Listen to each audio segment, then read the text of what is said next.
Buenos días, chicos. Hoy 23 de agosto de 2021, son las 10:01 de la mañana. ¿Cómo se encuentran el día de hoy, chicos? ¿Cómo están? Buenos Buenos días, días, doctor. Muy doctor. bien, ¿y usted? Juan, ¿qué tal ese fin de semana, muchachos? ¿Sí descansaron? No, profesor, mucho trabajo. Mucho trabajo. Esa es la vida del estudiante, Mabel. Solo estudiar y estudiar y Sí, estudiar. Esos profesores inconscientes que les dejan tantas actividades y más si son a mano, imagínense. No los dejan vivir su vida universitaria como debería ser. ¿Sí o no, Mabel? Ajá, doctor. Esa es la vida del universitario. ¿Qué le vamos a hacer? Solamente estudiar y estudiar y hacer trabajos. Y la próxima semana en parciales. Calcule cómo sufren ustedes. La próxima semana dijo, doctor. Sí, ya creo que ya empieza la próxima semana parciales. Algunos trabajamos y estudiamos, doctor, y los fines de semana no nos quedan tan fáciles. Entre el 30 y el 30 de agosto y el 10 de septiembre son parciales. Les cuento para que no se asusten si el 27 en la tarde les digo el lunes es parcial, porque es que tienen esa costumbre ahí en la universidad de informarnos el último día cuando es el parcial, ¿vale? Entonces prepárense. Bueno. No, pues yo sé que muchos trabajan y todo eso, pero y no me lo vayan a tomar a mal frente a lo que les voy a comentar. Sin embargo, ustedes tienen que entender que si están estudiando en la jornada diurna es porque pueden hacer todas sus actividades en la jornada diurna. Muy diferente a los que estudian en la noche, porque muchos sí trabajan en el día. Entonces, pues, no puedo yo diferenciar que porque unos estudian en el día, entonces les exijo más que a los otros. ¿Vale? Entonces, todos los profesores nos toca exactamente lo mismo. Bueno, voy a llamar lista para hacer la comprobación de la asistencia a clase. Empezamos. Karina Acosta.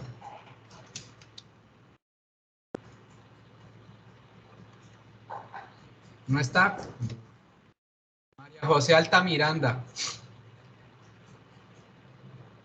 María José Miranda, profe, presente. Santiago Álvarez. Presente, profesor. Mabel.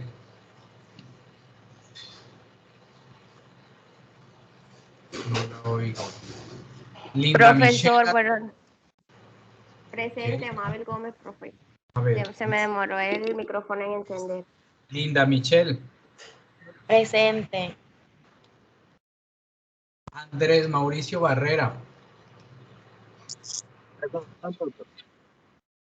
Esther Benítez. Presente. Daniela Berrocal.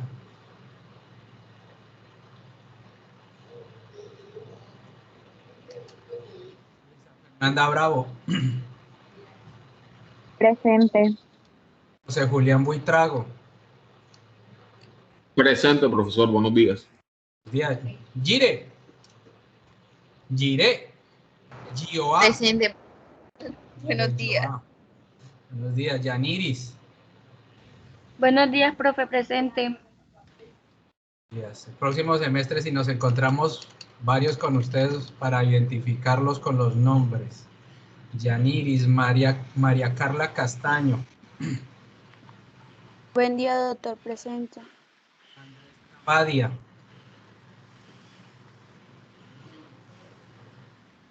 Ángela Cordero. José Felipe Díaz, perdón. José Felipe. Sergio Escobar. Presente, profe. Carolina García. Presente, profesor. Gómez.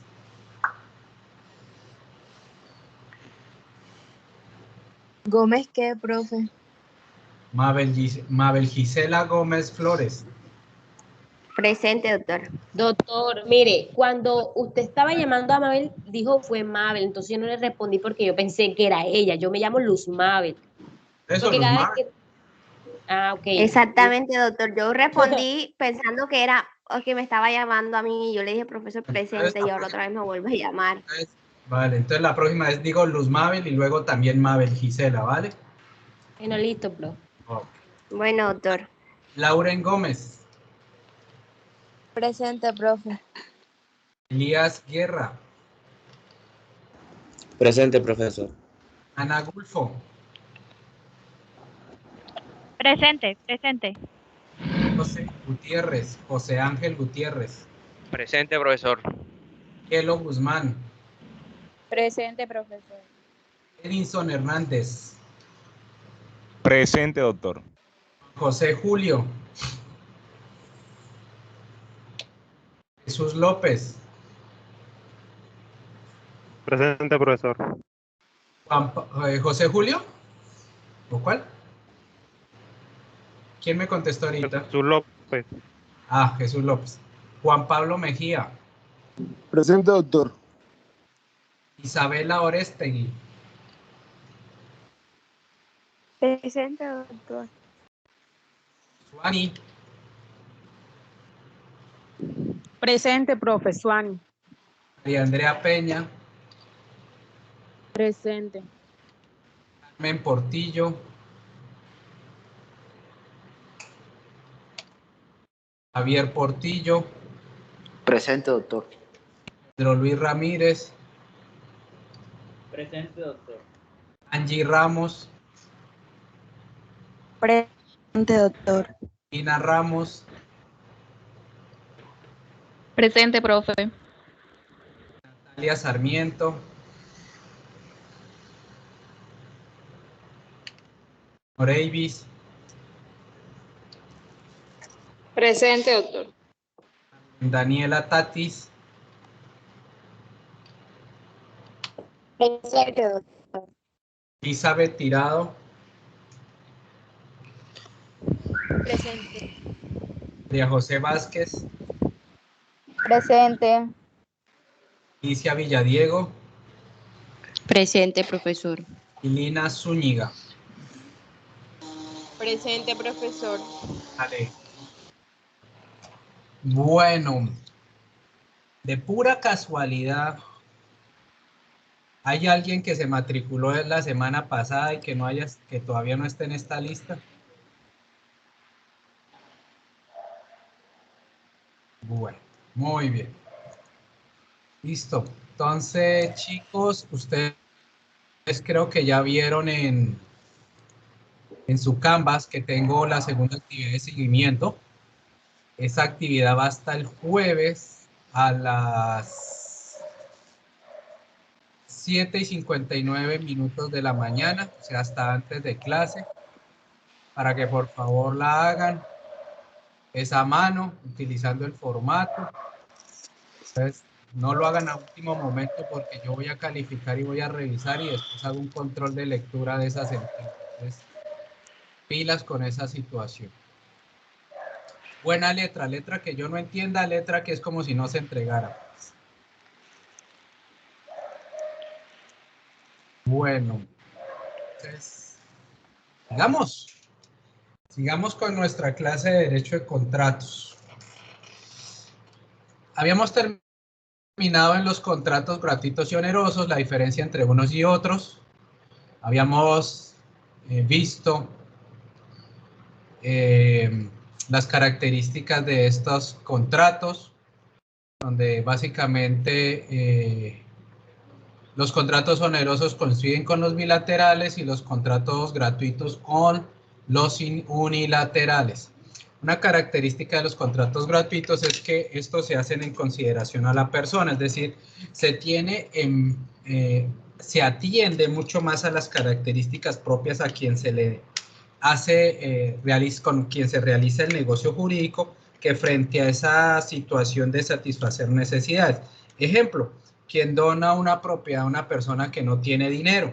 Entonces yo dono es porque no tiene dinero esa persona, no tiene con qué subsistir. Por tal motivo, en el evento en que esa persona no cumpla con las características, pues el negocio jurídico puede ser revocado. Si hay un error, es decir, si yo me equivoco en el momento de realizar este negocio jurídico, es uno de los vicios del consentimiento, que no vamos a entrar a mucho detalle porque para eso tenemos un capítulo específico sobre vicios del consentimiento, pero en este caso, si yo dono a la persona equivocada, se llama un error sobre la persona, no importa si sea persona natural o jurídica, y esto da lugar a la rescisión del contrato. Finalmente, hay una precisión frente a esa situación que ustedes lo van a mirar mucho más en su materia de derecho procesal. Cuando nosotros hablamos de los contratos gratuitos, pues la acción que se ejerce para revocar o para solicitar la revocatoria de ese negocio jurídico es menos estricta, ¿sí? Que frente a los otros contratos onerosos. Los contratos onerosos, pues ahí sí hay unas implicaciones patrimoniales, entonces el trámite tiene una dificultad un poquito mayor. Entonces, la acción pauliana que se ejerce frente a los contratos gratuitos se hace una especie de checklist de requisitos y si se cumplen, pues no hay lugar a la revocatoria, pero si no se cumplen las condiciones para que el negocio sea revocado, para que sea revocado, es decir, que cumplan el fin del contrato gratuito, pues se revoca este negocio jurídico. Esto como para terminar lo de los contratos onerosos o gratuitos, para que no se les olvide esto y repito, porque esto fue lo que acabo de decir, el contrato oneroso, es decir, el que viene implícito un patrimonio, generalmente o están relacionados, coinciden con los contratos bilaterales y los contratos gratuitos coinciden con los unilaterales. Vemos que solamente hay una prestación ahí. Como tercera categoría de los negocios jurídicos, tenemos los contratos conmutativos y los contratos aleatorios. Entonces, ya saben, su Código Civil, por favor. Artículo 1498, ¿quién inicia a leer?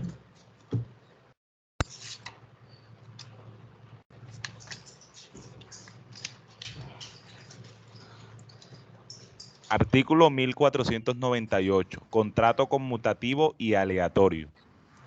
El contrato oneroso es conmutativo, cuando cada una de las partes se obliga a dar o hacer una cosa que se mira como equivalente a lo que la otra parte debe dar o hacer a su vez. Y si el equivalente consiste en una contingencia incierta de ganancia o pérdida, se llama aleatorio. Muy bien. Entonces, el 1498 sí nos hace una definición muy clara de estos dos tipos de contratos. El conmutativo, bilateral, oneroso, característica. Si es conmutativo, es bilateral y es oneroso. ¿Qué significa esto? Que desde el inicio de que nosotros realizamos esa voluntad contractual, nosotros conocemos las prestaciones desde un inicio, ¿sí? Esas prestaciones para el entender del código de la norma positiva significa que hay un beneficio para los dos extremos. La norma dice que esas prestaciones se entienden como equivalentes, es decir, que cumplen su función. Sin embargo, pues existe esta crítica frente a esta situación teniendo en cuenta que ninguna prestación es equivalente. Para que haya prestación equivalente, tendría que usted dar una tonelada de naranjas y recibir una tonelada de naranjas. Eso sí es equivalencia. Pero no podemos mirar esa equivalencia en el sentido de esa igualdad de prestaciones, sino en esa equivalencia de satisfacer necesidades dentro de las normas de justicia que existen. No podemos decir entonces que es equivalente vender un inmueble por menos del precio del mercado, menos de la mitad, o cobrar por el doble del precio. Por eso es que la norma establece siempre, si bien es cierto, el código libertades de configuración de la voluntad contractual, existen ciertas reglas de control social frente a esas libertades. Entonces, cuando nosotros miramos conmutativo, además de que miramos que es oneroso, que es bilateral, tenemos que tener en cuenta, y eso es lo que lo que diferencia realmente del contrato aleatorio, es que en el contrato conmutativo, usted desde el inicio, desde el momento en que usted configura esa voluntad contractual, usted sabe lo que qué va a hacer. Usted sabe cuáles son sus obligaciones. Usted sabe qué es lo que va a esperar de su otro extremo negocial. A contrario a eso del contrato aleatorio, que también es bilateral, que también es oneroso, la diferencia es que en el contrato aleatorio usted hay una incertidumbre de su prestación. Es como cuando uno vende la cosecha. Cuando yo le digo a Edinson, Edinson, ¿está ahí todavía Edinson? Claro que sí, doctor. Edinson, cuando yo le digo, Edinson, le vendo mi cosecha, usted me dice, Daniel, se la compro, ¿cierto? Sí. ¿Usted tiene certeza cuál es mi cosecha o cuál es la cantidad de mi cosecha? No, señor. Exacto, entonces a eso se refiere el contrato aleatorio, a la incertidumbre. Es posible que usted y yo pactemos. Es muy diferente en el contrato conmutativo cuando yo le digo, Edinson, le vendo 10 bultos o 10 libras de tal producto. Te la compro. O le vendo cosa cierta, eso se dice cosa cierta. Diferente en el contrato aleatorio cuando le digo, le vendo mi cosecha. Resulta que mi cosecha o puede ser muy grande, o puede ser de pocos bultos, o puede ser en nada. Entonces, esos contratos aleatorios nos determinan en una situación de ganancia o pérdida que está la incertidumbre. Eventualmente yo mi cosecha la pude cuidar muchísimo, la pude proteger de todo daño, y el día que fui a cosechar, se incendió.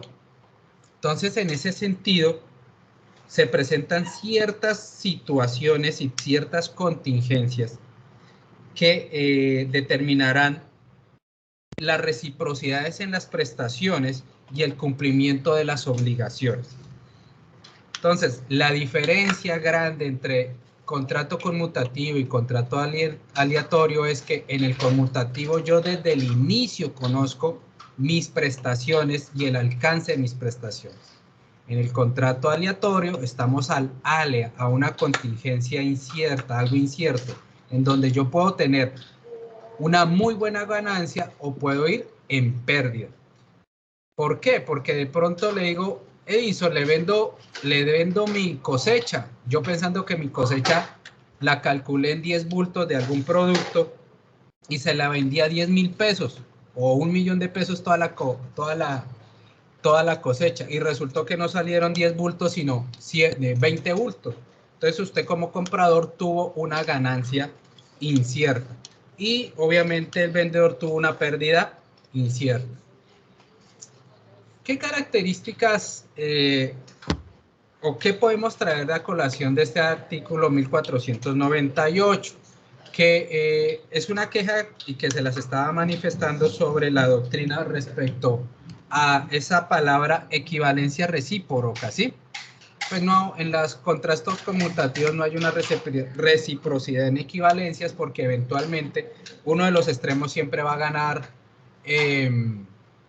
más que el otro. Entonces, por regla, bajo esa circunstancia, la norma supone de plano que solo los contratos onerosos son bilaterales. Pues eso no es cierto, porque hay ciertos contratos onerosos que son unilaterales. La otra es que frente a las equivalencias, ¿sí?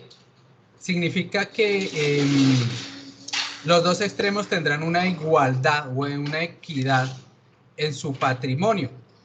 Sin embargo, pues esto es claro que algunos de los contratos, algunos de los extremos reciben más que otros cuando se habla de prestaciones. Sin embargo, si nosotros queremos entender un poquito más sobre el contrato conmutativo, tenemos que mirarles frente a no el valor económico de la prestación, para que entendamos sobre prestaciones recíprocas, sino en la satisfacción de la necesidad. Si usted pagó por hacer algo y con eso satisfizo su necesidad, pues la equivalencia es recíproca en ese sentido. Existen unas características de estos o unas conclusiones de estos contratos. En el contrato conmutativo, si bien es cierto, desde el inicio se conocen las prestaciones, ¿sí? Usted durante la ejecución del negocio puede modificar o alterar esas prestaciones, ya sean en mayor forma o en menor forma, incluso hasta eliminarlas, pero eliminar ciertas prestaciones sin que desaparezca el contrato. Es decir, usted no puede desaparecer del negocio jurídico el objeto del contrato, porque si no desaparecería el contrato.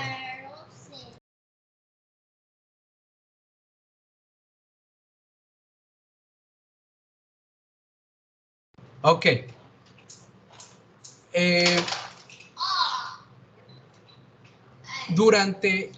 Durante la ejecución del contrato conmutativo, una de las características que tienen los extremos negociables es que ustedes calculan y cuantifican los resultados de ese negocio jurídico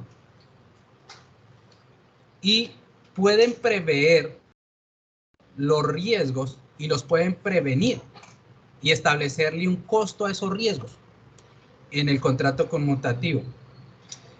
En cambio, en el contrato aleatorio usted no puede prever esos resultados debido a que no hay una certeza. Entonces, al no hacer una certeza en la parte económica del negocio, usted no puede evitar esos riesgos.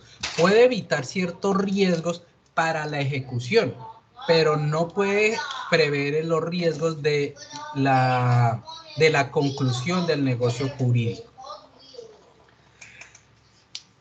Hay una figura, una mixtura de los contratos que son conmutativos aleatorios y se llama así, el contrato conmutativo aleatorio, en donde usted contrata algo que espera que exista y efectivamente va a existir. ¿En cuánto tiempo? Ahí está, es el problema, en el año.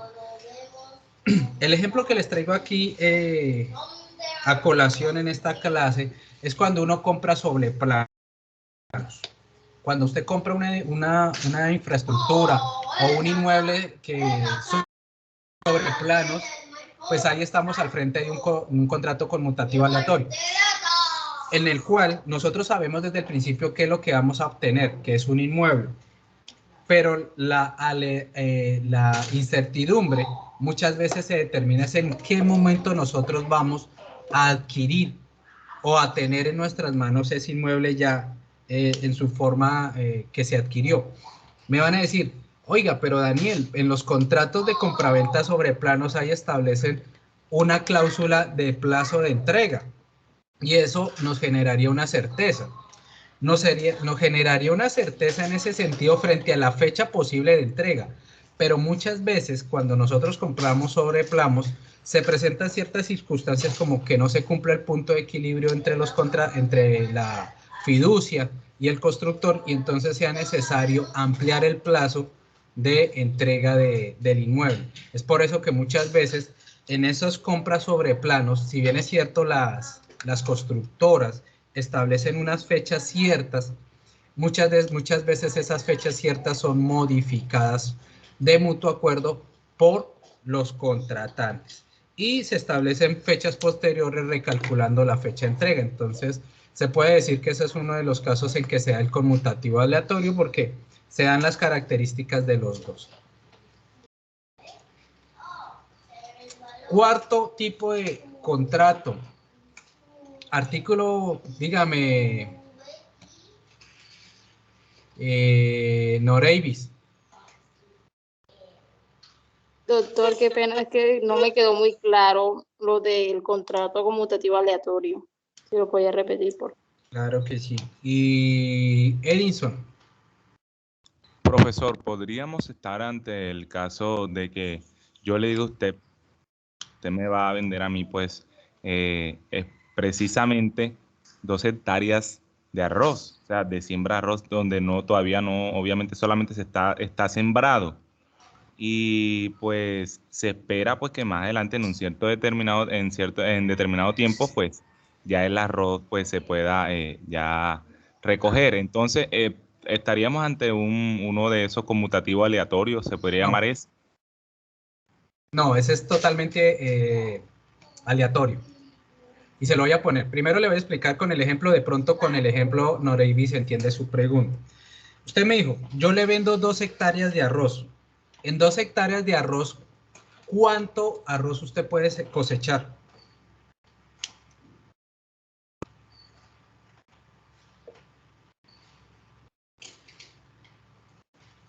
Edison, ¿cuánto arroz usted cree que puede cosechar en 2 hectáreas de arroz?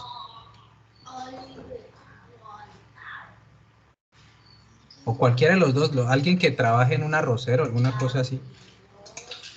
No sé, podría de qué, por puño, se podrían clasificar por puño, la verdad exactamente no sé cuántos cabrían. Exacto. Pero resulta que en esas 2 hectáreas hay pedazos de la hectárea en donde la tierra no es de buena sedimentación, o sea, no tiene buena forma de producir, ¿cierto? Entonces, cuando usted dice, y se comió media hectárea. ¿Cómo, Andrés? Llegó el gusano y se comió media hectárea y te quedó media, entonces ya había... Exacto, llegó un gusano y se comió media hectárea, ¿cierto? Entonces, cuando usted cosecha, usted pensó que todas las 2 hectáreas iban a estar sembradas y cosechadas, pero durante la ejecución del contrato y hasta el momento en que se cosechó, lo que realmente se recogió fue media hectárea, y eso no significa que usted haya incumplido el contrato, significa que eso fue lo que se cosechó en esas 2 hectáreas. Entonces, el ALEA o el contrato aleatorio determina esa incertidumbre. ¿Cuánto usted va a cosechar en 2 hectáreas sobre arroz? Como puede sacar 10 bultos, puede sacar 15 bultos, puede sacar 20 bultos o no puede sacar ningún bulto. Pero usted compró lo que cosechara en esa hectárea, ¿vale? Muy diferente si usted compra o contrata cuerpo cierto. Entonces dice, véndame 5 bultos. 5 bultos de arroz. Entonces, usted tiene clarísimo lo que va a recibir. O sea, 5 bultos son 5 bultos. No hay nadie forma que le dice, no, es que 5 bultos es menos de medio hectárea. No me interesa. Son 5 bultos, entrégueme 5 bultos y eso es lo que yo voy a pagar. Frente a lo que usted señala de contratar lo que usted coseche en 2 hectáreas, usted paga. Entonces, ahí toca ser muy sagaz en el momento en que usted establece las cláusulas contractuales. Dice, le compro su cosecha. Generalmente le dice, le compro su cosecha. Y como la medida para determinar no es la distancia, sino el peso, entonces usted en los contratos conmutativos dice, como yo le voy a comprar su cosecha y yo no sé cuál es su cosecha, vamos a establecer ciertas características. Que el bulto valdrá 10,000 pesos. Con ese simple cálculo, usted vuelve un contrato aleatorio inconmutativo. ¿Por qué?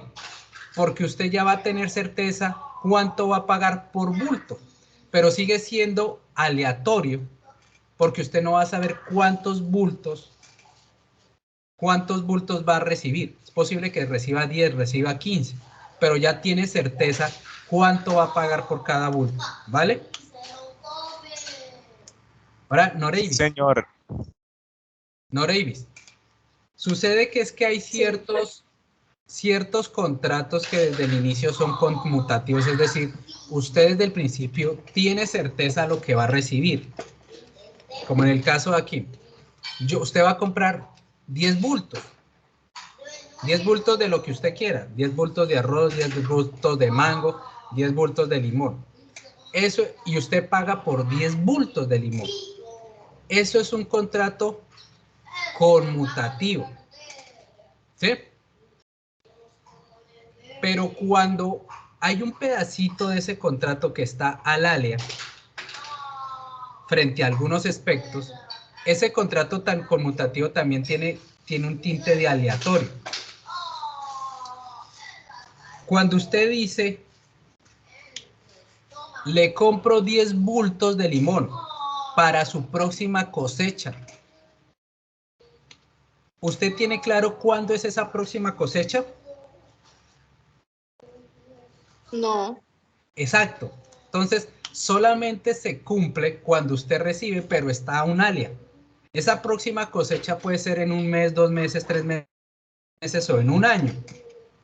Entonces, el contrato conmutativo aleatorio es algo que no existe en este momento, pero que a futuro se piensa que va a existir o efectivamente va a existir, pero ese futuro es incierto.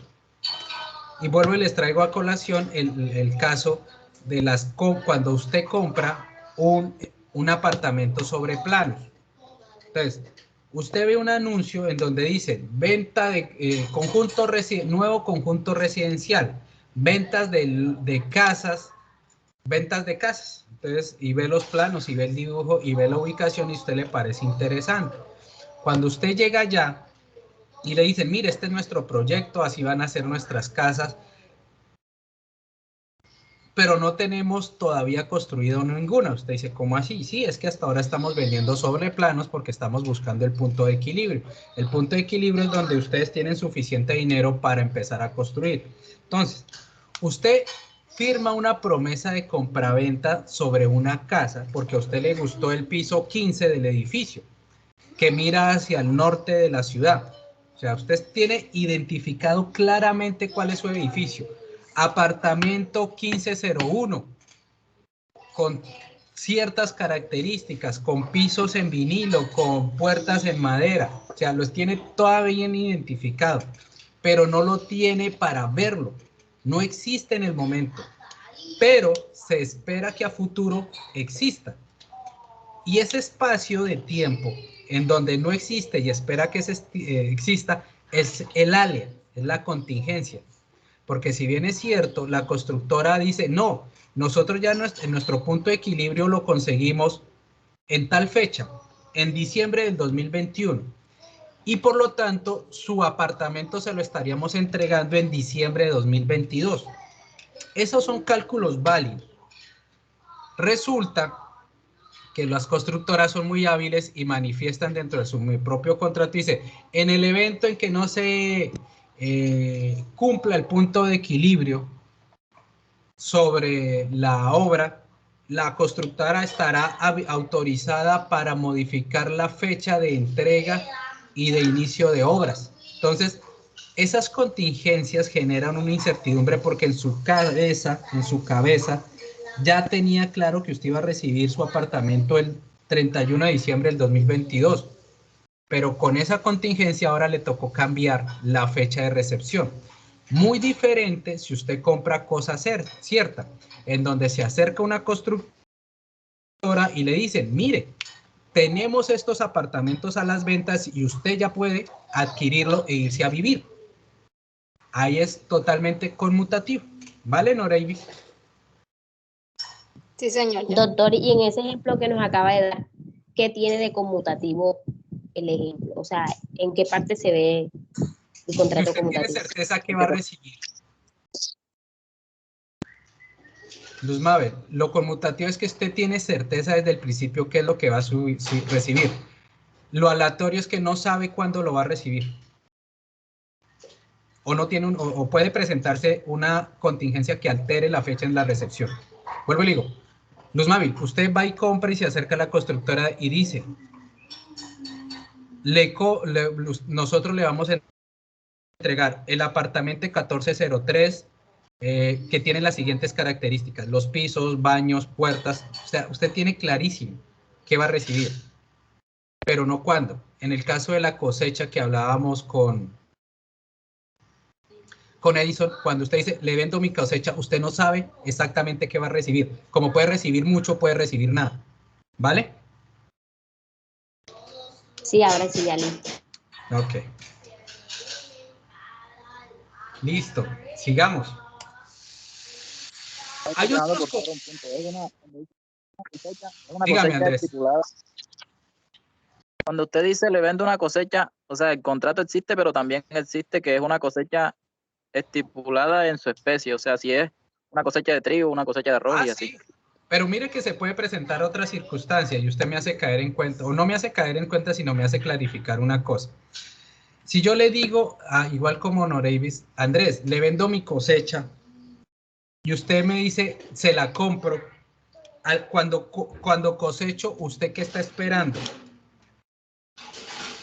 Cuando me dicen le vendo mi cosecha, o sea, no quedó claro la especie en la que usted me está vendiendo, porque no estipuló si era arroz o era maíz. Eso era lo que yo quería. Exacto. Pero es que yo le puedo vender mi cosecha y usted puede comprármela. Lo que pasa es que usted no va a saber cuál es mi cosecha, pero sin embargo se obligó a comprarla. Entonces yo le puedo vender limones y usted no puede objetar esa venta de esa cosecha diciendo, no, es que yo estaba pensando que iba a comprar arroz. No, yo le dije que le vendía mi cosecha. Y mi cosecha fueron 10 bultos de limón, cómpremela, porque es que usted se obligó a comprarlo, sin importar, no se clarificó, como usted dice, el elemento que se iba a cosechar, ¿vale? No obstante, es muy diferente cuando yo le digo, le vendo mi cosecha de limones, por lo menos yo ya sé que voy a recibir limones, pero no cuánta cantidad de cosecha ni cuándo, ¿vale? Porque es que las cosechas, Doctor, o sea que... las cosechas pueden variar en plazo. Claro, doctor, Yo no puedo establecerle, le vendo mi cosecha en 2 meses. ¿Y qué tal se haya presentado un fenómeno como pasó esta semana pasada, que hubo muchas lluvias y me atrasó la siembra una semana? Entonces yo no podría cumplirlo. Señor.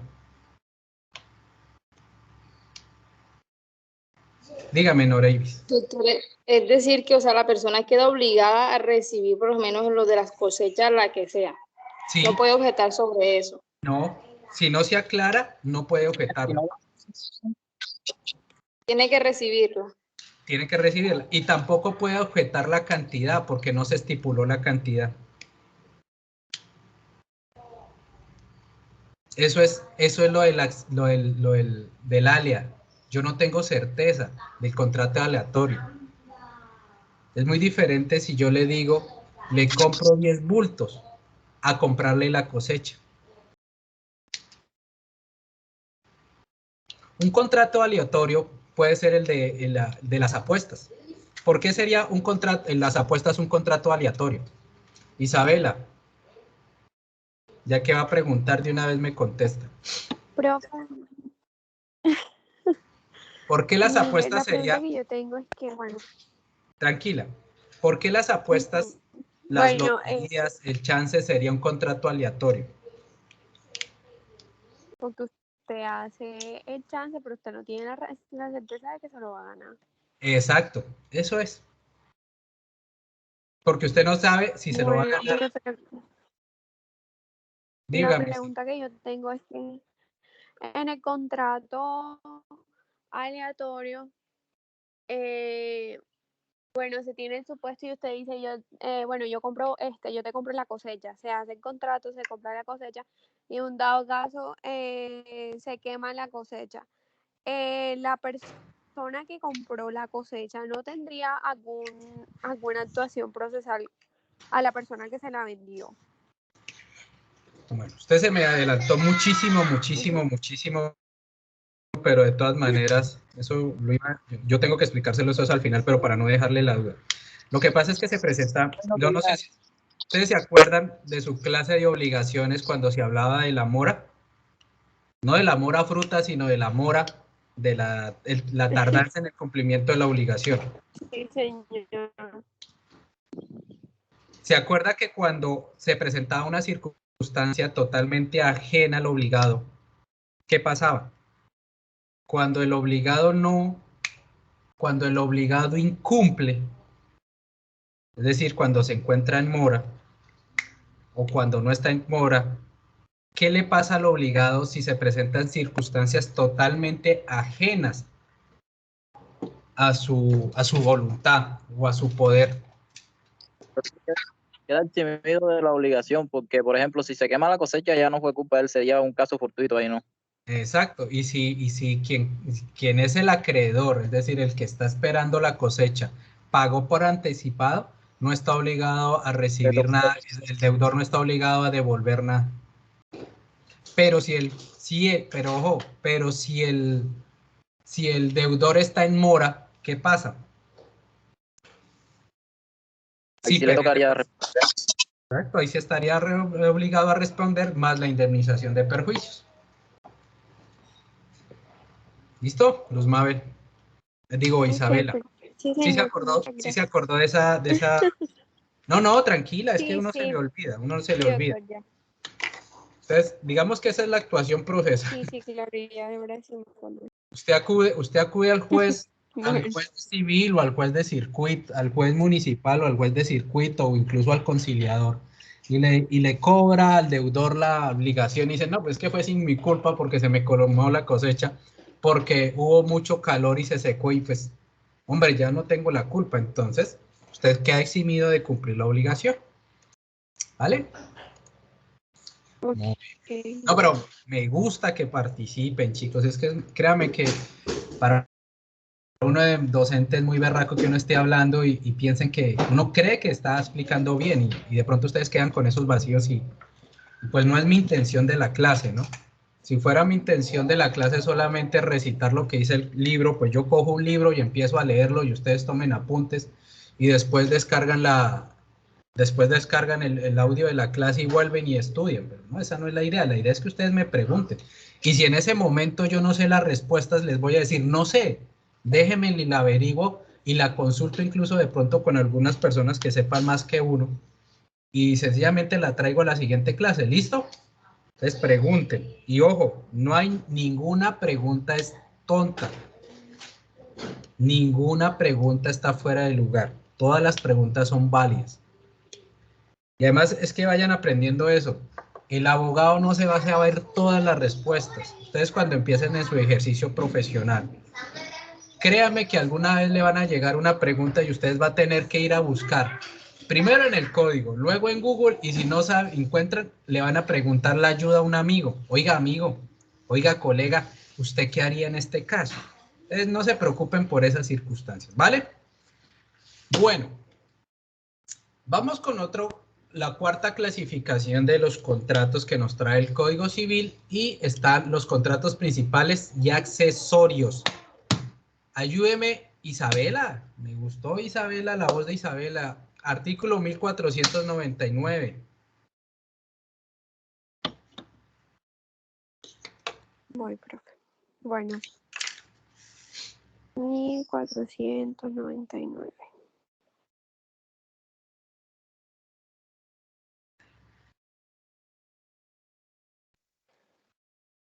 Bueno, contrato principal y accesorio. El contrato es principal cuando subsiste por sí mismo, sin necesidad de otra convención, y accesorio cuando tiene por objeto asegurar el cumplimiento de una obligación principal, de manera que no puede subsistir sin ella. Muy bien. Explícame ese artículo 1499, pero cambiémosla. A ver, hoy es el día 23. El día 23 le tocó a Elías Miguel Guerra. Elías. Presente, profesor. Listo, Elías, explíquenos, a ver si de pronto a ver si usted alcanza a entender. O no, yo sé que usted lo entiende. Usted entendió qué es contrato principal y qué es contrato accesorio. A ver, ¿qué es contrato principal y es accesorio?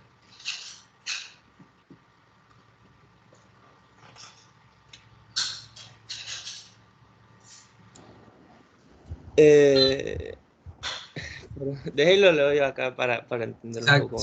Si no lo puede explicar con sus palabras, explíquelo con un ejemplo, que es la mejor forma de entender las palabras.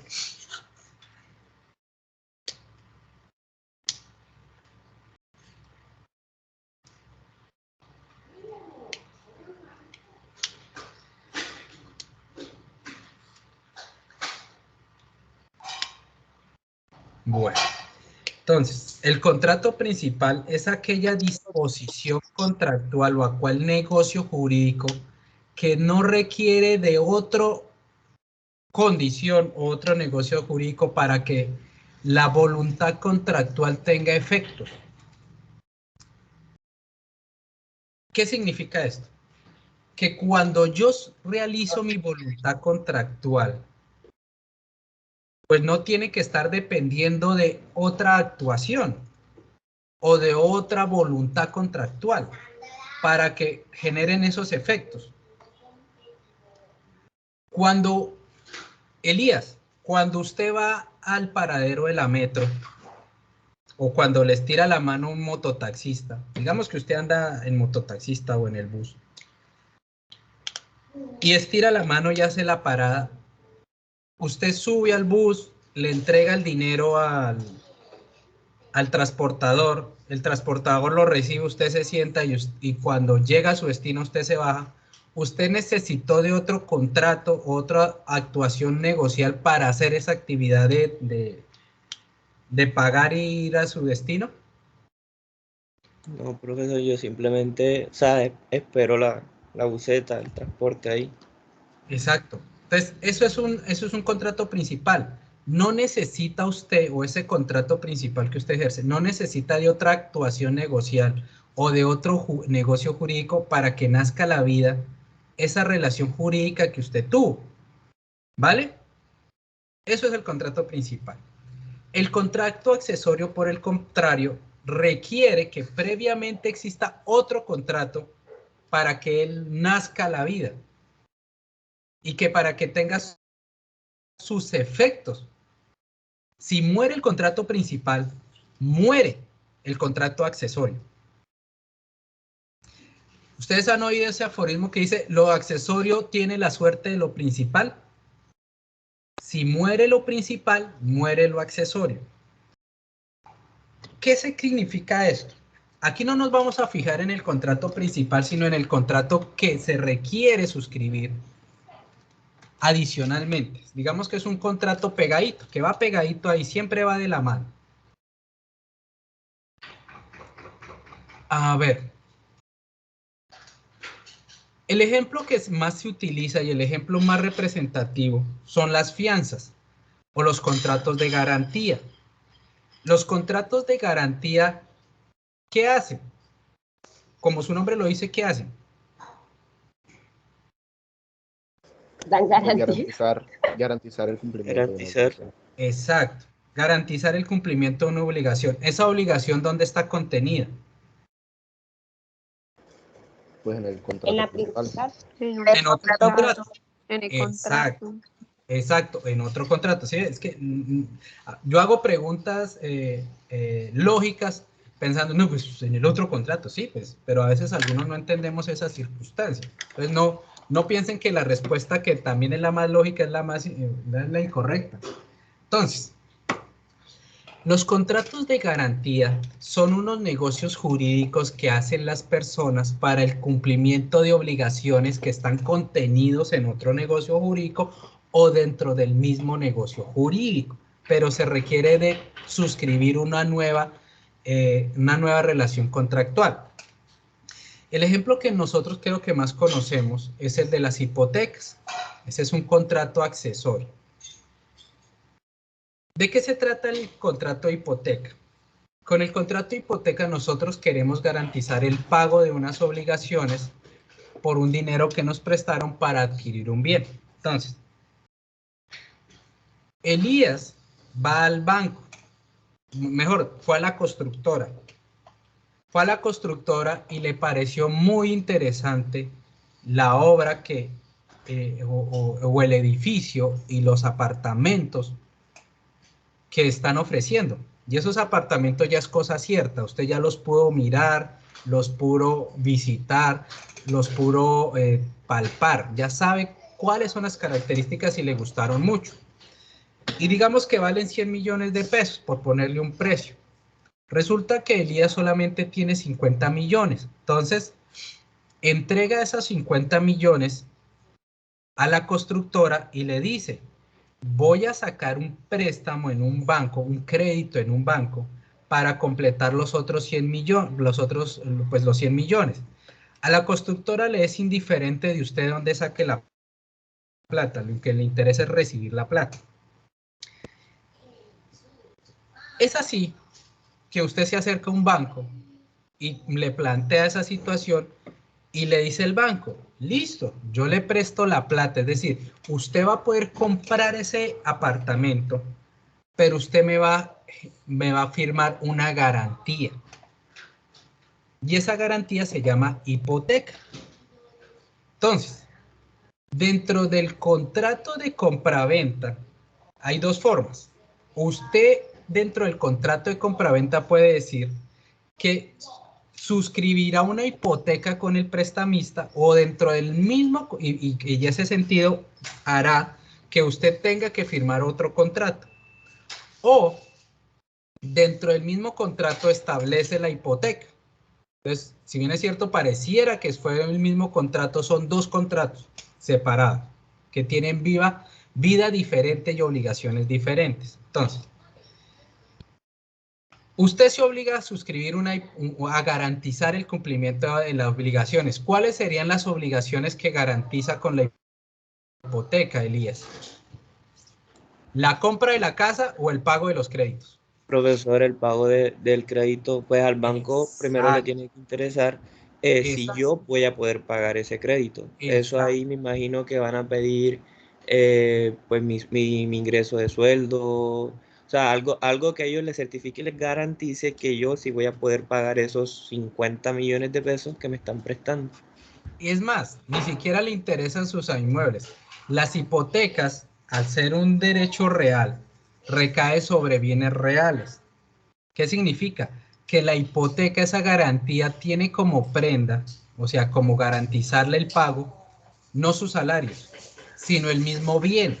Entonces, dice, yo banco le presto a Elías esos 50 millones de pesos, pero usted, su obligación es pagarme a mí mensualmente ese crédito. Pero si no me paga, yo echo mano de ese inmueble para que con ese inmueble yo pague, usted se pague la obligación. Ahora bien, ¿en qué parte es lo del accesorio?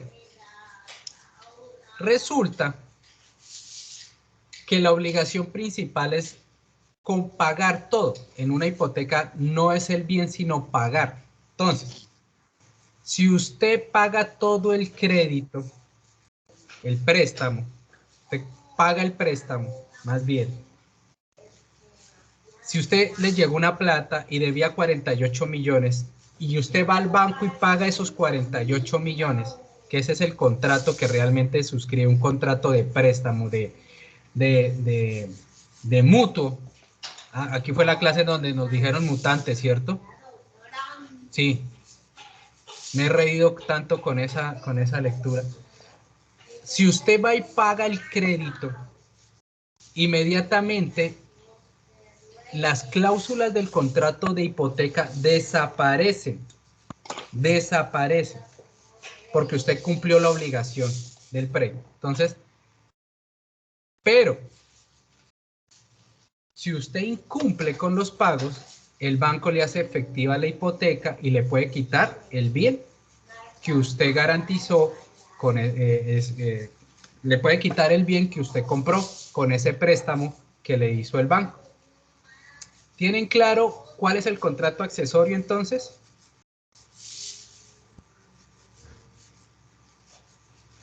Bueno, adicionalmente hay otros contratos que no los trae el Código Civil, pero se parecen mucho a ese contrato accesorio, pero no está accesorio, y se llama el contrato dependiente. En el contrato dependiente existe un contrato que solamente surge a la vida, o sus prestaciones, lo que se pactó, surge a la vida si se crea otro contrato, si se hace otro contrato. En este entendido, los dos contratos son principales, pero uno de estos contratos depende de que nazca a la vida otro contrato. A diferencia del contrato accesorio, que el contrato accesorio está literalmente pegado al contrato principal. Aquí son contratos independientes, pero el nacimiento de uno depende del nacimiento del otro. En el contrato accesorio solo nace cuando el principal nace. A ver, les voy a explicar un contrato dependiente o dos contratos dependientes para que ustedes lo tengan más claro y lo diferencien del contrato accesorio. Acuérdense, en el contrato accesorio la hipoteca está supeditada a la existencia del contrato de mutuo o el de préstamo de consumo, que también se llama así. Si el banco me presta mi plata, yo firmo un contrato accesorio, que es el contrato de hipoteca que garantiza ese préstamo. Si desaparece el contrato principal, desaparece el accesorio. En el contrato dependiente, los dos contratos son independientes. Cada uno tiene vida propia, cada uno es principal, pero uno existe si existe el otro. Entonces, ¿quién de ustedes es casado? De los que están en la sala, aquí en la sala virtual. ¿Quién es casado? ¿Ninguno? Bueno. Elías, dígame un número. Del 1 al 50. El 33. Isabela, que conste, yo no la llamé. Isabela otra vez al patíbulo. Ah, profe. Isabela, ¿usted es casada? No, señor. ¿No? ¿Cuántos años tiene usted, Isabel? 21 años. ¿20 cuántos? 21. 21 años, muy bien. Todavía está muy joven y la felicito. Isabela, me imagino que usted está perfectamente enamorada de su novio. Imaginemos. Y su novio, como ve que usted es una niña muy juiciosa y además que tiene mucho dinero, muchísimo dinero, pues está muchísimo más enamorada de usted. ¿Vale? Ok. Ustedes terminan su carrera de Derecho. Digamos que es un compañero suyo, no sé, no la conozco. Un compañero suya. Y viendo esa señorita que tiene tanto dinero, ya es profesional, pues él quiere asegurar su futuro. A pesar de que es profesional, pues no quiere trabajar en su vida, sino gastarse su riqueza. Entonces, como la ve usted tan enamorada, le propone matrimonio. Le propone matrimonio. ¿Usted qué diría a esa propuesta de matrimonio? Ya que está tan enamorada de ese muchacho. Bueno, supongamos que voy a decir un sí, pero antes de decir un sí se hacen unas capitulaciones. Muy bien, Isabel. Las capitulaciones. Por eso es que yo reiteraba muchísimo de que tenía mucho dinero. ¿Qué son las capitulaciones, Isabela?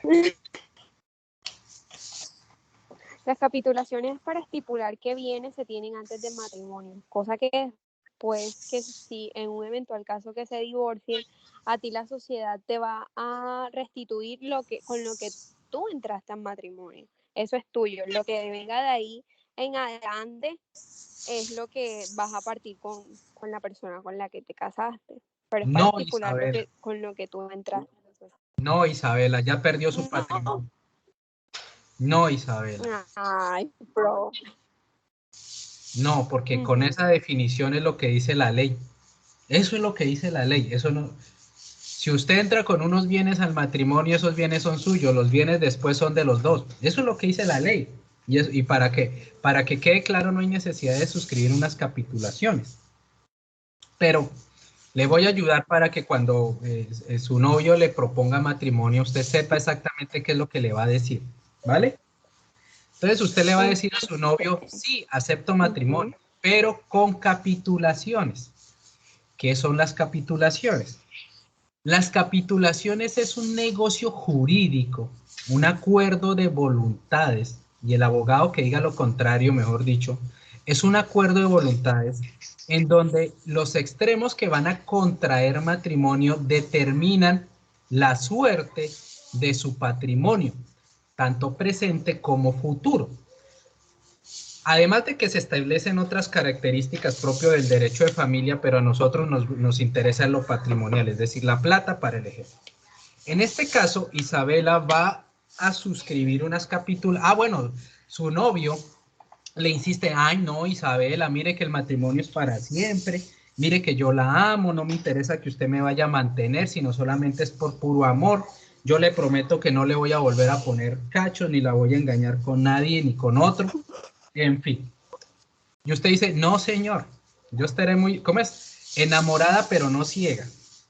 Y yo como sé que usted, usted es, perdón la palabra, perruncho, yo sé que usted me va a poner los cachos y me va a traicionar.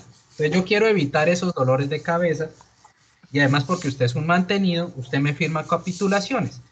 Y en las capitulaciones ustedes van a establecer lo siguiente, que todos los bienes que usted adquiera con su patrimonio nunca van a ser parte de la sociedad conyugal luego de firmar el contrato de matrimonio. Es decir, usted se va, si nos divorciamos, si usted me pone los cachos, si usted quiere divorciarse conmigo, usted se va con lo que llegó, es decir, con su ropita y con nada más. Y todo lo que construyamos con mi plata me va a pertenecer pues le va a pertenecer solamente a usted. Para eso son las capitulaciones, Isabela, ¿vale? Para evitar que exista esa sociedad conyugal. ¿Entendido? ¿Le quedó más claro? Ok, listo. Entonces, pues, sí, señor. Su novio, dije, no, pues yo prefiero, ¿cómo es? Prefiero malo conocido que bueno, ¿qué? Bueno conocido que malo por conocer y además me va a mantener. Y la otra, pues yo no me voy a dejar pescar de cuando le ponga los cachos. Entonces le dice, bueno, yo le firmo capitulaciones. Ustedes firman un documento bajo esas condiciones y pueden meterme otras condiciones, que si van a tener hijos, que si no van a tener hijos, aunque esa de capitulación de no tener hijos en una capitulación se tiende como no vista porque pues es contra natura. Y además pues viola el principio de la autonomía de la voluntad particular, no de la negociación. Si tienen hijos, ¿quién los va a criar? Si tienen hijos, ¿quién los va a mantener? Y van a establecer en el caso del divorcio cómo es que se va a repartir el patrimonio. O sea, las capitulaciones tienen tantas consideraciones y tantas prestaciones que por eso es que se tiene como un negocio jurídico. ¿Quién está obligado a pagar el alimento a los niños? ¿Quién está obligado a comprar el carro? ¿Quién está obligado a, bueno, todas las obligaciones que ustedes puedan establecer dentro de una familia, dentro de un matrimonio, pueden establecerlos en las capitulaciones siempre y cuando estas no sean contrarias a las buenas costumbres, a las buenas prácticas y a la misma legislación. Es decir, ustedes no pueden establecer en las capitulaciones es que vamos a tener débito conyugar 3 veces a la semana durante 5 veces cada vez. Eso es contra natura, porque es que está violentando su voluntad. O sencillamente, otra, se prohíbe las relaciones,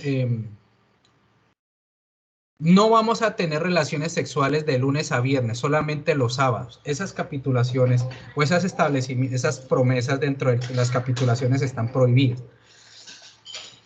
Es así que Isabela ya vio las capitulaciones, llamó a un abogado, se las redactó y se las puso y su novio firmó. Eso lo llevan a escritura pública, entonces quedó legalizado. Y resulta que usted se casa con él, con el muchacho. Y el muchacho fue muy juicioso y nunca le puso los cachos, nunca pasó nada y murieron de ancianos. ¿Qué pasó con esas capitulaciones?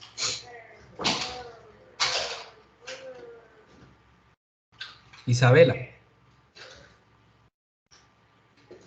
Profe, sí, ambos murieron, no solo el Sí, los dos muchacho. murieron, o sea, el muchacho realmente cambió, usted lo mantuvo durante toda la vida, el muchacho nunca le puso los cachos, tuvieron hijos, fueron una familia feliz. ¿Qué pasó con esas capitulaciones? Bueno, si tuvieron hijos, los hijos pasan a heredar y las capitulaciones, Exacto. yo digo que pierden el efecto. No es que hayan perdido efecto, por el contrario, mantuvieron su efecto durante todo el video que ustedes tuvieron la vida de esposos. Pero si llegó a presentarse una circunstancia de una de las causales que se estableció dentro de las capitulaciones, es decir, si el muchacho le puso los cachos y usted se dio cuenta, usted hizo efectivas las capitulaciones. Entonces, en ese sentido, las capitulaciones están dormidas. Allá están dormiditas, mientras se presente la situación que las hace despertar. Entonces, usted me puso los cachos, yo le pongo las capitulaciones, coja su ropita y váyase. Y nos divorciamos. Ahora bien, ¿qué pasa, Isabela, si usted firma capitulaciones y no se casa con ese muchacho? El contrato no nace. Profesor, No. yo creo que... ¿Qué pasa? Profe, creo que pues las capitulaciones son antes del matrimonio. Ajá, pero perfecto. no sé cómo ser. Entonces, si no hay matrimonio, yo supongo que no tiene... Andrés, cuéntenos. Digamos que usted es el muchacho digamos que usted es el muchacho interesado en Isabela y usted firmó las capitulaciones. ¿Qué pasa si Isabela lo cogió a usted el día de la despedida de soltero con algunas amigas y se dio cuenta que usted no era el hombre de su vida? ¿Qué pasa con esas capitulaciones firmadas? Simplemente se extingue porque como era un contrato accesorio que dependía del matrimonio, entonces ya no tiene validez. No es que no tenga validez. Lo que pasa es que, y se equivocan, ese contrato nace a la vida jurídica, es totalmente válido. Lo que pasa es que no tiene efectos, no genera ningún efecto. ¿Por qué? Porque su efecto solamente empezaba a funcionar, ese contrato llamado capitulaciones, empezaba a funcionar sí, y solo si se cumplía con el otro contrato llamado matrimonio. Entonces, ¿qué pasa? O sea que eso sería un contrato accesorio. No, no es accesorio, es dependiente. Dependiente, Accesorio, depende del contrato de matrimonio. Exacto. Son contratos totalmente separados. El contrato de capitulaciones con el contrato de matrimonio es independiente. Son negocios jurídicos totalmente independientes. Angie, ¿tú te puedes casar con capitulaciones o sin capitulaciones? Que si me puedo casar con capitulaciones o sin capitulaciones. Ajá. Sin capitulaciones. Exacto, es optativo. Tú puedes optar si lo contratas. O sea, y lo puedo elegir. Exacto, tú decides si celebras ese contrato llamado matrimonio con capitulaciones o sin capitulaciones. Es independiente. O sea, no es un requisito para el matrimonio suscribir capitulaciones. Ahora bien, si tú suscribes, Angie, el negocio jurídico llamado capitulaciones, ¿es obligatorio que tú te cases? Claro. ¿Segura? Para que pueda tener efecto. No, señora. A ver. Ojo con lo que estoy preguntando, Angie. No es obligación Angie, casarse. si usted celebra un contrato llamado capitulaciones, si usted celebra un contrato llamado capitulaciones, está obligada, mejor dicho, la tienen que llevar el juez al notario o a la iglesia a casarse. Ok, pues no estoy obligada. ¿Cierto que no? ¿Sí ven? No, señor, no estoy obligada a casar. Si quiero puedo suspender el matrimonio.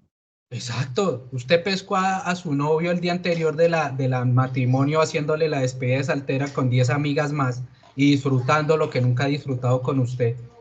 Y usted se siente indignado y dice, mañana no nos casemos. Y ya, y no se casa y no pasó nada.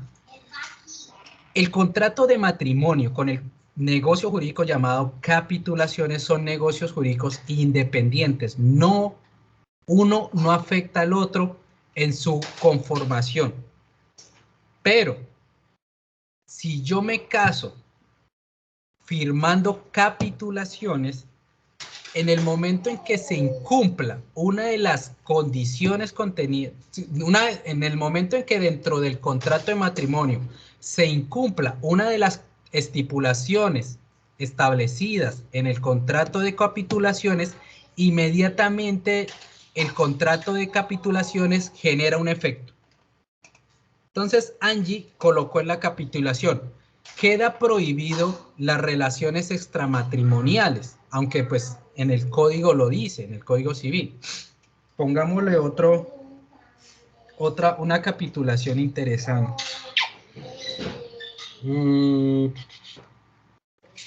Fácil. Se estableció en la capitulación que en el momento en que se divorcien, ninguno de los bienes que se compró dentro del matrimonio será dividido en partes iguales, sino el bien será del que lo compró. Es decir, si Angie compró una casa, ese bien no tendrá derecho su ex esposo a pelearlo. ¿Y por qué no tiene derecho? Porque en el momento en que usted vaya al notario o al juez de familia a pedir su divorcio, usted saca ese contrato llamado capitulaciones y le dice, señor juez, mi ex esposo o el que era mi esposo, el maldito ese, no me puede pedir la casa porque él renunció de manera anticipada a esa estipulación. Por lo tanto, en ese momento el contrato llamado se me olvidó la palabra, capitulaciones, generó efectos, pero si usted nunca se divorcia, nunca genera efectos. Eso es lo que significa que es un contrato dependiente. Ahora bien, volviendo a la pregunta, si ustedes firman capitulaciones y no se casan, pues las capitulaciones salieron a la vida, nacieron, porque incluso ustedes lo registraron en escritura pública, porque eso no es documento privado, nació a la vida pública, a la vida jurídica.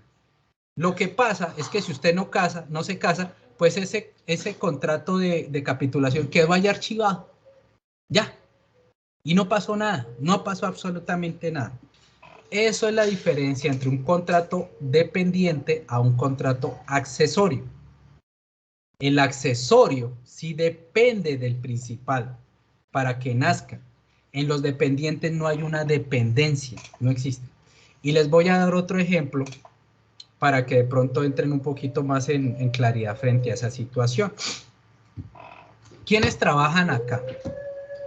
¿Alguien de los que trabaje acá? Levanten la mano. ¿No decían que ustedes trabajaban, que mucho trabajo, que no sé qué?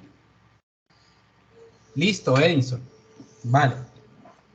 ¿Usted trabaja formalmente o informalmente?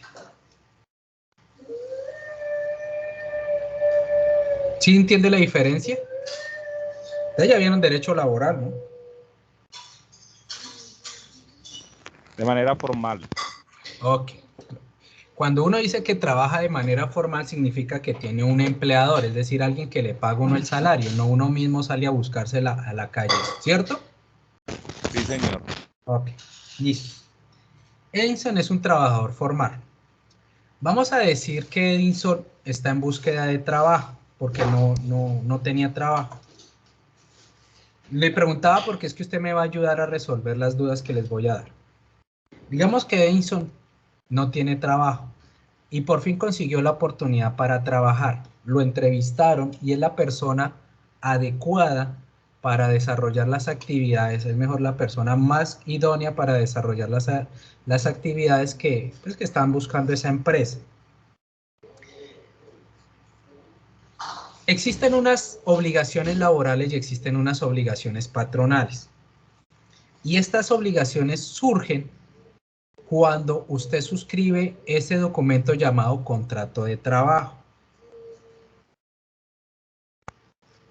El contrato de trabajo trae unas estipulaciones que dice que usted tiene que cumplir horario, que tiene que cumplir ciertas actividades, que tiene que pues, desenvolverse correctamente dentro de su ámbito de trabajo. Esto para el trabajador. Y para el empleador dice que existen unas obligaciones que si el trabajador las cumple, le paga. ¿Cierto? Ese es un contrato de trabajo. ¿Cierto que sí? Sí, señor. Ok. En su experiencia, Edinson, antes de suscribir el contrato de trabajo, el empleador, ¿qué le pide a usted además de su hoja de vida?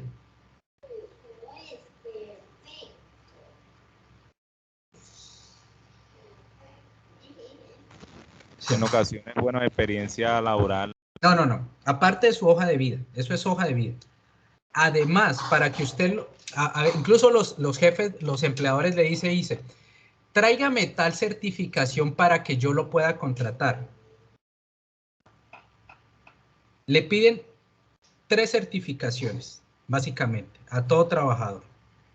Y no son de los entes de control. Para que no me digan los antecedentes judiciales, los antecedentes disciplinarios. No, eso no. ¿Qué le piden a ustedes o qué actuación anterior del contrato o paralela al contrato hace su empleador para que lo pueda contratar correctamente? Incluso sin esa actuación también lo puede contratar, pero estaría violentando una norma de orden público y después la puede subsanar.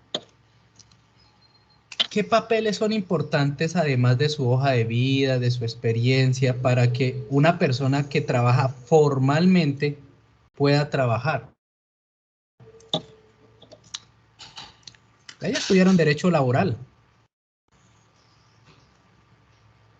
¿Y qué es una obligación del empleador pagar mes a mes, además del salario? A ver. Fue certificado de ese. ¿Cómo? ¿Cómo, Angie? Aporte a la seguridad social. Exacto. Eso es lo que es. Entonces, antes o paralelamente al momento que usted está suscribiendo un contrato de trabajo, su empleador le dice, por favor tráigame una certificación que usted está afiliado a un fondo de pensiones y cesantías y además tráeme una certificación de que usted está afiliado a una EPS. Muchos empleadores lo hacen así, pues porque respetan las decisiones de los trabajadores. Otros empleadores le dicen, oiga, ¿usted está afiliado a un fondo? No. Ah, venga, yo lo afilio a este. Y está en una EPS, no, venga, y yo lo inscribo. Incluso, pues, no es porque tenga el negocio, sino que se le facilitan los trámites. No está mal. Eso no está mal, ¿oyó? Pero usted tiene libertad de escoger. Entonces, Edinson, como nunca había trabajado, sale del local de su empleador y se va a una de las EPS que están a disposición en el mercado y se afilia. Y ese es un contrato de afiliación de la EPS. Y también se va a uno de los fondos, ya sea el público o privado, y presenta la cédula, llena un formulario y ese es un contrato de afiliación a una EPS. Esos contratos o esas certificaciones, porque uno no lleva el contrato, sino simplemente una certificación, lleva esa certificación a su empleador y le dice, mire, ya estoy afiliado a salud, a pensión y a riesgos. En ese momento, el empleador coge y le entrega a usted el contrato y usted lo firma y empieza a trabajar. Ese es otro ejemplo de un contrato dependiente. ¿Por qué? Porque cuando usted suscribe y empieza a ejercer sus funciones, inmediatamente ese contrato empieza a generar también efectos. ¿Cómo genera efectos? Pues cuando usted aporta el porcentaje que le corresponde y su empleador aporta al sistema el porcentaje que le corresponde y lo transfiere a los fondos de salud o de pensiones. Entonces, usted puede acceder a su salud y empieza a generar un ahorro para cesantías y empieza a generar semanas cotizadas. Son contratos independientes. El contrato laboral es independiente de los contratos que usted suscribe con la SPS o con los fondos de pensiones, pero se activan, es decir, empiezan a generar efectos cuando uno de ellos genera sus efectos. Pero Edinson, si usted va y bueno, habla con el empresario y le dice vaya y se afilia, y va y se afilia a su EPS o a una EPS y al fondo, y por algún motivo va en el camino y dice, ¿sabe qué? Ya no voy a ir a ese empleador a firmar contrato porque me dio pereza trabajar con él. Pensándolo bien, no me corresponde hacer eso, sino seguir estudiando. ¿Será que se presenta alguna consecuencia entre el contrato del empleador y los contratos que usted suscribió con la EPS y los fondos?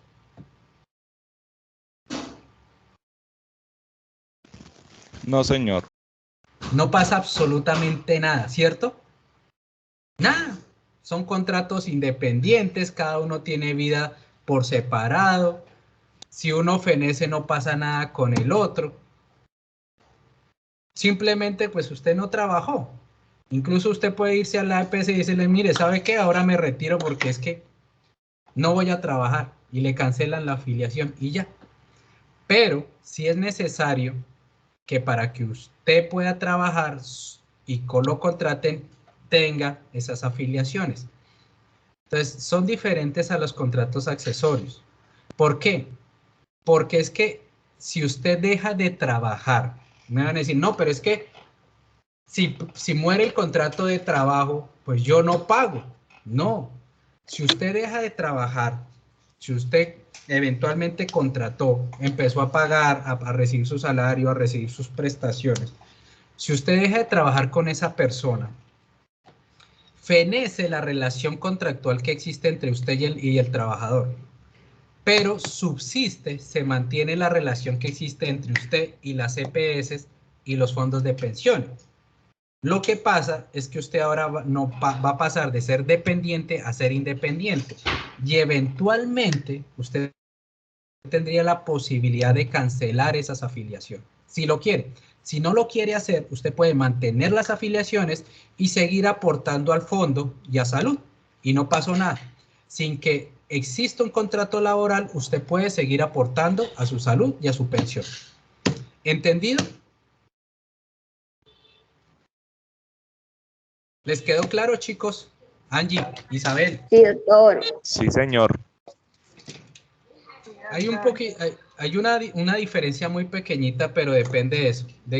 Básicamente ustedes tienen que entender que en el contrato accesorio siempre hay una dependencia del uno con el otro, del contrato subordinado a las prestaciones principales. En cambio, en el contrato dependiente, si bien se necesitan uno con el otro, pues no son dependientes. Solamente que uno empieza a surgir efectos cuando se suscribe, pero si no se suscribe, pues puede también seguir surgiendo efectos. Muy bien. Entonces, Isabela ya sabe qué tiene que hacer cuando haga las capitulaciones. Y lo mismo, Angie. ¿Lo tienen clarísimo? Sí, señor. Ya saben. Sí, señor. Por favor. Cualquier cosa, antes de casarse, me buscan, me consultan y les digo, hagan estas capitulaciones o no. O sencillamente, consíganse un novio que no las que en vez de mantenerlas mantenga, ¿vale? Bueno. Ok. Vale. No, mentiras. Terminen su carrera, hagan 2 posgrados, viajen y ahí sí piensen en casarse. Esa es la realidad de ahorita la juventud, mucho más interesante. Eso no me lo enseñaron a mí. Bueno, vamos a seguir con otros tipos de contratos que ya casi, ya con estos terminamos esta parte para que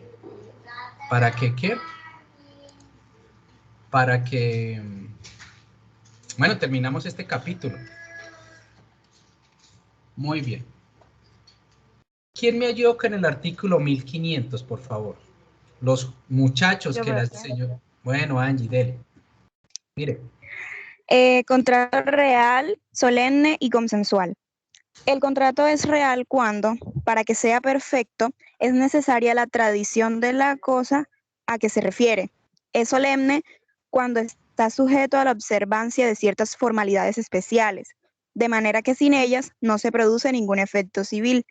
Y es consensual cuando se perfecciona por el solo consentimiento. Muy bien. Entonces, para terminar, es real cuando se requiere la tradición de la cosa, es decir, la entrega formal de la cosa. En ninguna parte nos dice que solamente son reales los contratos sobre inmuebles, sino sobre una cosa. Cuando yo entrego un celular, cuando yo entrego, algo que valga, un televisor, un computador, ¿sí? Cuando hay un acuerdo de voluntades, ese contrato se llama compraventa, donde yo le transfiero más bien la propiedad de esa cosa a usted. Yo le transfiero, entonces mi propiedad es ese computador, usted me paga un precio y yo le entrego ese bien, le transfiero la propiedad. Si quiere se lo transfiero en papeles, si quiere se lo transfiero solamente así es un contrato verbal. Entonces eso se llaman los contratos reales. La obligación del contrato real es la transmisión de la propiedad. Eso es el contrato. El contrato solemne es el mismo real, pero frente a algunos bienes que necesitan unas particularidades para su tradición. ¿Qué significa eso? Que hay unas cosas que por su importancia social, por su trascendencia social, requieren de unas formalidades, y sin esas formalidades no se da la transmisión efectiva del derecho de propiedad. Ese es el caso de las ventas de inmuebles, en donde yo puedo darle la entrega de la casa, pero si yo no llevo ese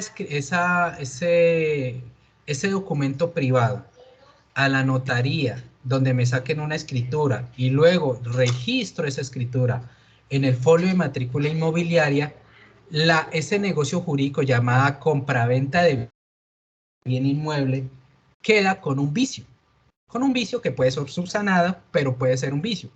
Y en tal entendido, quien recibe el inmueble, a pesar de que se cree dueño, simplemente es un mero poseedor, porque la ley dice que solamente la tradición de los bienes inmuebles está sometida a registro, y solamente con el registro usted se vuelve dueño. Es decir, que si usted posteriormente, que es el adquiriente, quiere vender otra vez ese inmueble, usted no transmite propiedad, sino transmite posesión. ¿Qué situación que también puede ser subsanada? Eso es lo que se llama contratos solemnes, que requieren un formalismo que la ley establece, una formalidad. Finalmente encontramos los contratos consensuales, los que no requieren sino el consentimiento de las personas. ¿Cuál es un contrato solemne? El que les estaba estableciendo al principio en el ejemplo con Elías. Un contrato solemne es aquel en el cual usted solamente con la manifestación de la voluntad y la aceptación de esa manifestación de la voluntad se realiza la negociación. Ejemplo, el contrato de transporte. En el contrato de transporte yo solo tengo que manifestar de alguna forma inequívoca que me quiero trasladar a un lugar, con mi obligación de pagar por ese servicio. Y se requiere la manifestación del conductor de llevarme. ¿Cuál es? Simplemente recibirme el dinero o de permitirme subirme a la metro. Eso se llama un contrato consensual. El consentimiento es el único que está dado ahí. ¿Vale?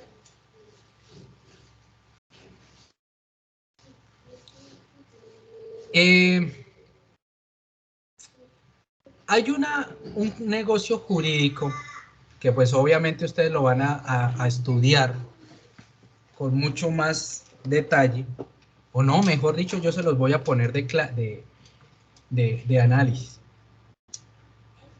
¿Quién ha sacado de ustedes carro nuevo o moto nueva? Bueno, aunque las motos casi no se ve eso. Carro nuevo. Digan yo, alguno de ustedes, o su familia, sus papás. ¿Alguno? Ahora me van a decir que todos andan en metro. Bueno, como no contestó a nadie, entonces los dejo con la duda de un contrato consensual. No, profe, yo. Profesor, motos sí, pero carro no. Bueno, Isabela, ¿usted ha sacado o su familia ha sacado carro nuevo? Sí, mi mamá. Ok, muy bien, Isabela. Espero que usted la haya acompañado a hacer esas vueltas para que sepa qué es lo duro que sacar un carro nuevo. No sé si usted se acuerde que si uno saca un carro nuevo a crédito, le exigen algo más, además de la licencia de conducir. ¿Qué le exigen a uno cuando saca un carro nuevo a crédito? ¿Quién sabe? Un fiador, ¿no? ¿Cómo? Un fiador. No. Bueno, un fiador, pues el fiador es el banco. Y entonces, ¿el banco qué le exige a usted? ¿Para qué le...? Una garantía. ¿Y qué? La vida crediticia. ¿Cuál, Angélica? Bueno, les voy a explicar porque ya la verdad estoy cansado, ya llevo toda la mañana en clases, ya me duele la garganta. Resulta que cuando nosotros sacamos un carro, o no, incluso sin sacarle un carro de concesionario, sino cuando nosotros tenemos un carro, nosotros tenemos dos seguros. El SOAT, que es obligatorio porque la ley lo establece, y quienes quieren tener un seguro que cubra mucho más los daños por posibles accidentes o situaciones anormales que se presenten, sacan un seguro que se llama el todo riesgo. ¿Sí lo han oído? El seguro todo riesgo. Ese seguro todo riesgo es... Sí, señor. Ese seguro todo riesgo es facultativo. Es decir, si yo quiero asegurar a mi carro por alguna situación, pues voy a una aseguradora y simplemente les digo que tengo este carro, que tiene estas características, ellos me dan ciertas posibilidades de seguro y yo contrato la que más me parece. Pues resulta que esos seguros de todos riesgos, o en general todos los seguros, los de vida, todos los que aseguren cualquier situación, son contratos consensuales. Y me van a decir, ¿cómo así que el seguro, siendo algo tan importante, es consensual y en vez de ser solemne? Pues resulta que el código de comercio, que es el que regula estos tipos de seguro, determina que el contrato de seguros es consensual porque solamente se requiere la manifestación de la voluntad de los dos extremos para que quede formalizado. ¿Qué significa esto? Que yo voy a una aseguradora, le digo, quiero este seguro, él me ofrece varias opciones, me dice un precio, si yo pago ese precio y la aseguradora me recibe ese dinero, queda configurado el contrato. En el año, hace como 20 años, un poquito más si no me equivoco, el contrato de seguro era considerado solemne.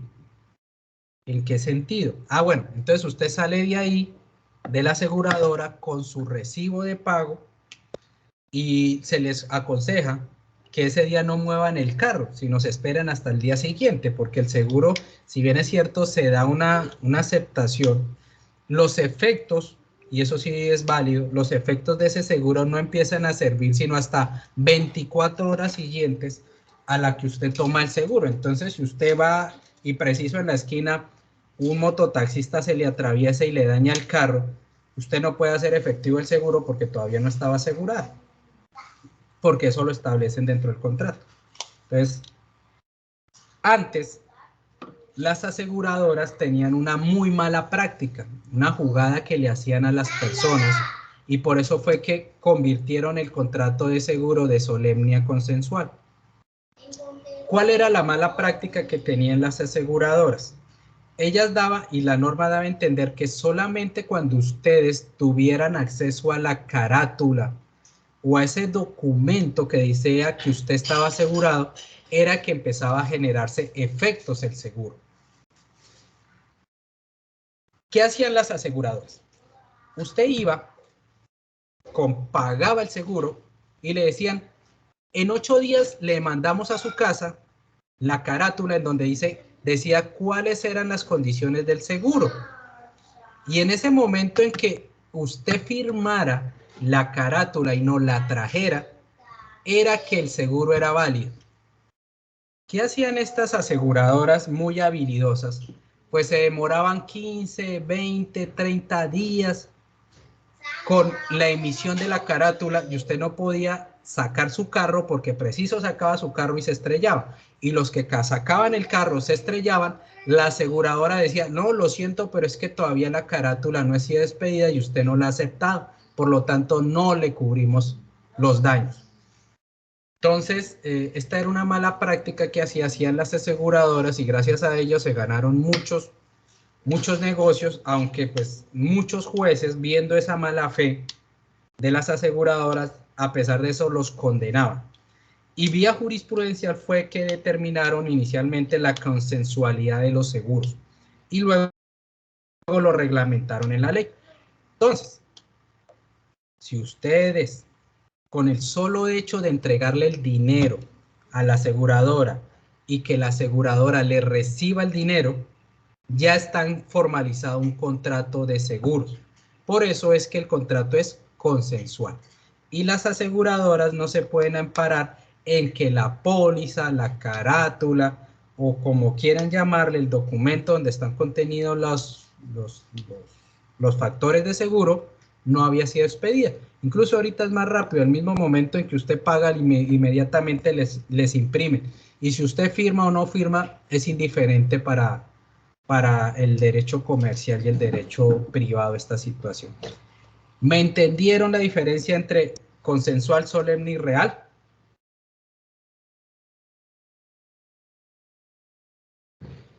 Bueno, el silencio otorga. Señor. Bueno, como el silencio otorga. Entonces, aquí para terminar, les puedo decir que además de estas clasificaciones que del artículo 1496 hasta el 1500 nos trae el Código Civil, existen otras clasificaciones que nos las trae la doctrina, pero es para clarificar muchos aspectos de los mismos contratos.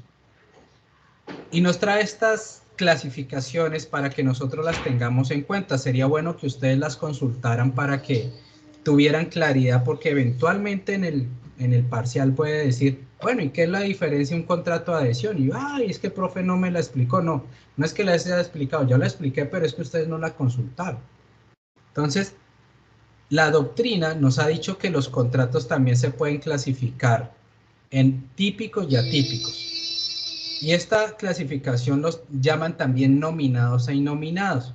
Los contratos típicos son los que están contenidos en este rectángulo que se llama libro o que se llama código. Entonces, un contrato típico es el que está contenido entre el código.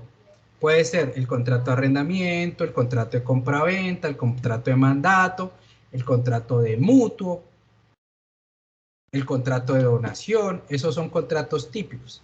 Y los atípicos son los que no se encuentran dentro del código, pero no significa que no tengan regulación. Lo que significa es que como pueden abstraer características de otros contratos, no pueden ser definidos correctamente, no tienen un nombre, pero sí le dan una particularidad que los identifica. Así es que salió el contrato del outsourcing, el contrato de prestación de servicios, salieron varios contratos, el de arrendamiento, pero no el de arrendamiento de vivienda urbana, sino el de arrendamiento de de predio rural, que en realidad tiene otro nombre, en derecho de bienes lo conocemos como usufructo, o el de, bueno, en fin, los contratos atípicos son los que no tienen una definición clara, sino cogen herramientas de cada uno de los contratos típicos y las utilizan para sus necesidades. Los contratos de ejecución instantánea son aquellos contratos que se ejecutan, o sea, que nacen y mueren en un mismo instante. ¿Qué significa eso? Aquel contrato de compraventa de una gaseosa. Yo le pago, usted me entrega la gaseosa, en un mismo instante apareció la voluntad y feneció esa voluntad porque ya se cumplió la satisfacción de las necesidades. Son instantáneos, pero obviamente esos instantáneos también pueden estar abiertos en el tiempo. No significa que tienen que morir y nacer en el mismo instante, ¿sí?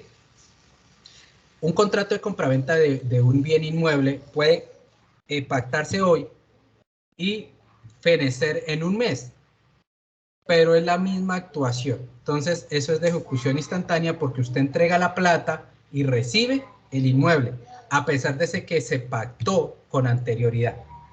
Entonces, Daniel entrega la plata y Carolina me entrega a mí las llaves del apartamento y, bueno, pues con la salvedad de que ya se hicieron todos los trámites de escrituración, todos los trámites de elevar la escritura pública a la oficina de instrumentos. Hay otros contratos que son de tracto sucesivo o de ejecución diferida, en los cuales las prestaciones se cumplen por estalamentos, es decir, por espacios de tiempo relativamente bien definidos. Estos contratos son los de suministro, en los cuales yo, Daniel, contrato con una persona para que me suministre ciertos elementos. Entonces, yo contrato la entrega de 1000 zapatillas de fútbol, pero yo necesito que esas 1000 zapatillas no me las entregue inmediatamente, porque si no sería de ejecución instantánea, sino me los entregue por estalamentos. Es decir, el 1 de septiembre me va a entregar 100, el 1 de octubre otras 100, el 1 de noviembre 100 y el 1 de diciembre 100 y el 1 de enero 100 hasta que completa las 1000. Eso significa de tracto sucesivo. Otro contrato de tracto sucesivo que nosotros conocemos muy bien es el de arriendo, en donde yo disfruto el uso de un inmueble por espacios de tiempo que se renuevan cada mes, cuando yo pago el canon de arrendamiento. Contratos individuales y colectivos son individuales, pues cuando se suscribe con un grupo, una persona determinada, ¿sí? Pero esa persona determinada, acordémonos que puede ser pluripersonal, es decir, cuando yo lo suscribo conmigo con una persona llamada Universidad del SINU. Entonces, ese es un contrato individual. Y contratos colectivos son los que se suscriben con una pluripersonalidad. Es decir, cuando hay varias agentes, hay más de 2 extremos que requieren la ejecución de las obligaciones. O también cuando los efectos de ese contrato está dirigido a un grupo determinado pero muy grande de personas. Ejemplo, los contratos de asociación o los contratos de reclamaciones sindicales. Cuando yo, empleador, negocio con unas personas ciertos beneficios que van a tener todos los trabajadores. ¿Qué pasa en esa circunstancia? Que no todos los trabajadores entran en la negociación, pero sí todos los trabajadores son beneficiarios de esa negociación. Hay otros que son de libre discusión y de adhesión, pues los de libre discusión es que yo puedo establecer todas las características negociables de mi contrato, puedo decir en la fecha, la hora, las condiciones, lo alto, lo bajo, las cantidades, la forma de entrega. O sea, no hay problema en la forma en que se discuten las prestaciones. Y los de adhesión son aquellas en donde no hay posibilidad de discutir muchas de las prestaciones, simplemente la cosa y el precio. Porque ya previamente esas prestaciones ya están definidas. Y no hay una violación a la autonomía de la voluntad porque usted está en la libertad de aceptarlos o no. Son muy parecidos entonces a los contratos estándar o marco o tipo, en donde ya las condiciones están plenamente establecidas.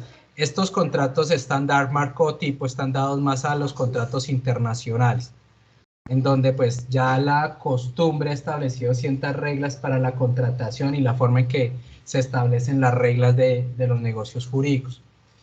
Hay otros contratos que se llaman los preparatorios o preliminares, o también que contienen las tratativas, es decir, la forma en que se va a desarrollar un contrato futuro. En este caso podemos poner la promesa de contrato de venta. Ese es un contrato preparatorio preliminar, pero con ciertas condiciones, ¿no? Más adelante vamos a ver cuáles son las condiciones del contrato de compraventa, de la promesa de compraventa. Es decir, estos contratos nos preparan a la celebración de otro contrato y nos obligan a la celebración de otro contrato. Hay otros que se llaman los de transferencia de tecnología, pero no significa que es que yo le entregue la tecnología o yo le entregue un celular a otra persona y eso se llame transferencia de tecnología. La transferencia de tecnología y no está relacionado solamente a aparatos tecnológicos, un celular, un computador, un televisor. Los de transferencia de tecnología se refieren a aquella forma de hacer las cosas. Entonces, aquí tenemos las franquicias